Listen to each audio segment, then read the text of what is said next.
Mummy का birthday. रात का समय था, 9 बज रहे थे। गट्टू चिंकी टीवी के सामने बैठकर कार्टून देख रहे थे और पापा वहीं बैठे बैठे ऑफिस की फाइल्स चेक कर रहे थे। मम्मी बेचारी किचन में काम कर रही थी। बर्तन और बाकी सारे काम खत्म करके मम्मी ने किचन साफ किया और मम्मी हॉल में आई। अरे ये क्या, आप सब अभी तक जाग रहे हो? गट्टू चिंकी, टीवी बंद करो और भागो अपने कमरे में, रात बहुत हो चुकी है। मम्मी प्लीज, कल वैसे भी संडे है, हमें कार्टून देखने दो ना। लेकिन बेटा। Mummy please don't disturb. आपके सीरियल्स के बीच में हम आपको डिस्टर्ब करते हैं क्या? चिंकी की बात सुनकर मम्मी बेचारी नाराज हो गई और उन्होंने अपनी नजर पापा की तरफ घुमाई। अरे कब तक इन फाइलों में उलझे रहोगे? सोना नहीं है क्या? रोज तो खाना खाते ही सो जाते हो, आज क्या हो गया? प्लीज डोंट डिस्टर्ब यार, बहुत सारी फाइल्स पेंडिंग है, एक एक सेकंड बहुत कीमती है मेरे लिए।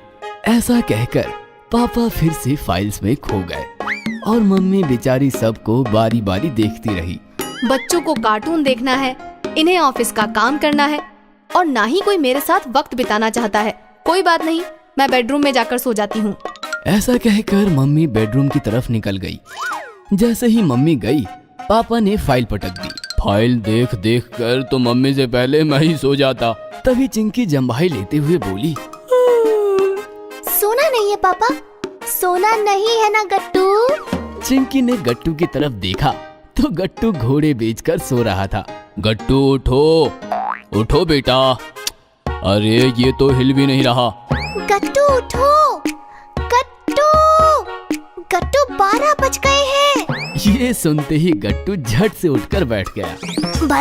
12 बज गए, चलो चलते हैं। कहाँ है केक?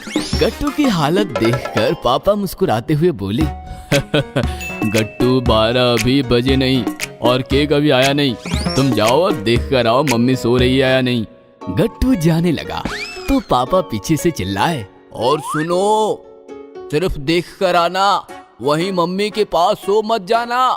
गट्टू चला गया और थोड़ी ही देर में वापस आकर बोला, मम्मी सो रही है। यस! ये डिलीवरी बॉय कहाँ रह गया? पापा आप एक काम करो, दरवाजा खोल दो। वो क्यों? अरे डिलीवरी बॉय आकर डोरबेल बजाएगा तो आवाज से मम्मी जाग जाएगी और हमारे सरप्राइज का सत्यानाश हो जाएगा। चिंकी बिल्कुल ठीक कह रही है, मैं दरवाजा खोल देता हूँ। ऐसा कहकर पापा दरवाजे के पास गए और जैसे ही उन्होंने दरवाजा खोला, सामने केक का बॉक्स लेकर डिलीवरी बॉय खड़ा था। क्या परफेक्ट टाइमिंग है सर, मैं बस बेल बजाने ही वाला था। ये लीजिए आपका केक। पापा ने केक लिया और पेमेंट कर दिया। तभी हाथ में कुछ पैसे लेकर चिंकी आई और डिलीवरी बॉय को देने लगी। सॉरी, हमें सर्विस टिप लेना अलाउड नहीं है। ये टिप आपकी सर्विस के लिए नहीं, आपने डोरबेल नहीं बजाई इसलिए है, प्लीज रख लीजिए। बॉय ने टिप ले ली और वो वहाँ से चला गया। केक फ्रीज में रख दो और सारी तैयारियां कर लो। चिंकी ने केक फ्रीज में रखा और वो गट्टू के साथ मिलकर कैंडल्स और बाकी सामान रेडी करने लगी।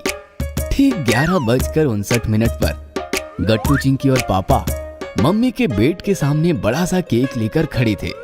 बेचारी मम्मी को तो बिल्कुल भी अंदाजा नहीं था कि उनके साथ क्या होने वाला है।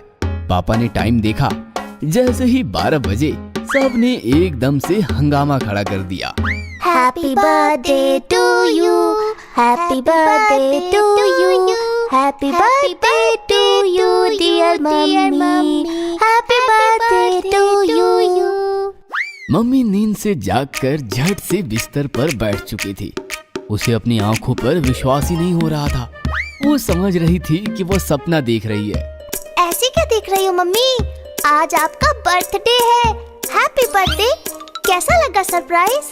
गट्टू ने म्यूजिक सिस्टम ऑन किया और बैकग्राउंड सॉन्ग भी बजने लगा और केक कटिंग शुरू हुई।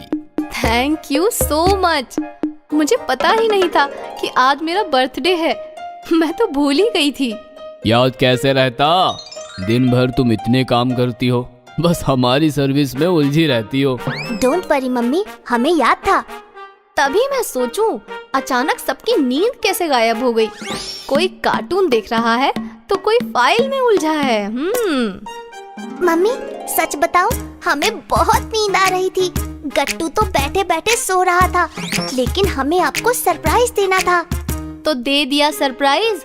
हो गए सारे सरप्राइज खत्म। ऐसे कैसे? हम अभी आते हैं। गट्टू चिंकी भागते हुए गए और ढेर सारे गिफ्ट्स लेकर आए। सबने एक एक गिफ्ट मम्मी को दिया और मोबाइल से फोटोज कैप्चर किए। मम्मी, अभी भी ढेर सारे सरप्राइज बाकी है। चिंकी बताओ। नहीं, पापा बताएंगे। अरे अच्छा ठीक है, बच्चों ने कल तुम्हारे लिए एक पार्टी अरेंज की है।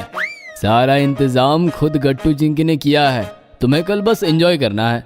बच्चों ने खाना वाना सब बाहर से ऑर्डर कर लिया है। सोसाइटी में सबको इनविटेशन दिया गया है। और एक बड़ी बात। कौन सी बात? पता है कल पार्टी में तुमसे मिलने कौन आ रहा है? बचपन की तुम्हारी सारी सहेलियां जो समय के साथ साथ तुमसे बिछड़ गई थी। गट्टू चिंकी ने सोशल मीडिया से सबको ढूंढ निकाला और इनविटेशन भेज दिया। ये सुनकर मम्मी इमोशनल होकर गट्टू चिंकी को बिलक गई। मम्मी, आप खुश तो हो ना? आप सिर्फ हमें बताओ, हम आपके लिए और क्या करें? मैं बहुत खुश हूँ बेटा। मुझे तुम दोनों पर गर्व है। मैं बस इतना चाहती हूँ कि हम चारों मिलकर आज रात भर ढेर सारी बातें करेंगे। दिन भर आप सब अपने अपने कामों में बिजी रहते हो और घर आते ही टीवी और मोबाइल में चिपक जाते हो और मैं बहुत अकेली पड़ जाती हूँ। Sorry mummy. हाँ, आज के बाद हम तुम्हें भी टाइम देंगे। फिर क्या? ऐसे ही बातें शुरू हुई और रात भर पेट भर बातें चलती रहीं।